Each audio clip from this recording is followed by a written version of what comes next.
স্বামী বিবেকানন্দের কথামৃত সদৃশ্য কিছু বাণী আজ আপনাদের সামনে আমি তুলে ধরার চেষ্টা করছি।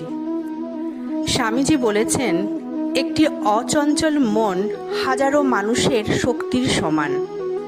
দুর্বলতা হলো একমাত্র পাপ। যা কিছু মহৎ তা ত্যাগ থেকেই জন্ম নেয়। তুমি যদি ঈশ্বর চাও তাহলে জীবে সেবা করো। তোমার অন্তরেই সত্যের দীপ্তি লুকিয়ে আছে।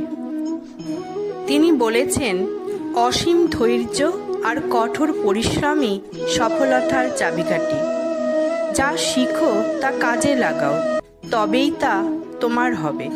শুধু পুঁথিগত বিদ্যা নয়, চরিত্রই সত্য শিক্ষা। শুধু পড়ালেখা নয়, জীবনের শিক্ষা সবচেয়ে গুরুত্বপূর্ণ। অহংকার আত্মাকে ঢেকে ফেলে। সত্যের পথে চলা কঠিন, কিন্তু শান্তিময়। তুমি আলোর সন্তান, অন্ধকারের নয়। স্বামীজি বলেছেন, তুমি যদি চাও তবে স্বর্গ এই পৃথিবীতেই। যত বড় বাধাই আসুক, সাহস রেখে এগিয়ে চলো। তোমার ভিতরের শক্তিকে জাগাও, বাহিরে খোঁজো না। তিনি বলেছেন, দ্বন্দ্বই জীবনের গতি। কোনো প্রশ্নের উত্তর পেতে হলে নিজেকে প্রশ্ন করো। নম্রতা সব শক্তির উৎস। জীবন একটি যুদ্ধক্ষেত্র, লড়াই করো সাহসী।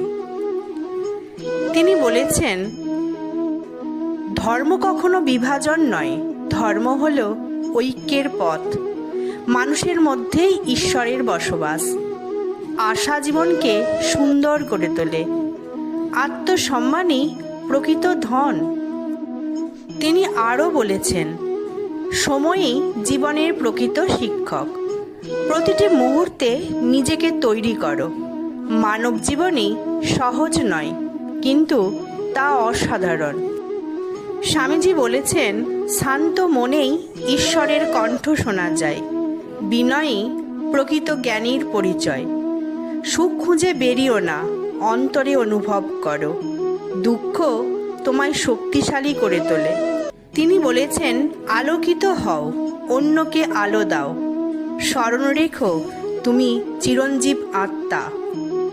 আমার ভিডিওটি আপনাদের ভালো লাগলে অবশ্যই একটি কমেন্ট করে জানাবেন, আর আমার চ্যানেলটি সাবস্ক্রাইব করবেন। ধন্যবাদ।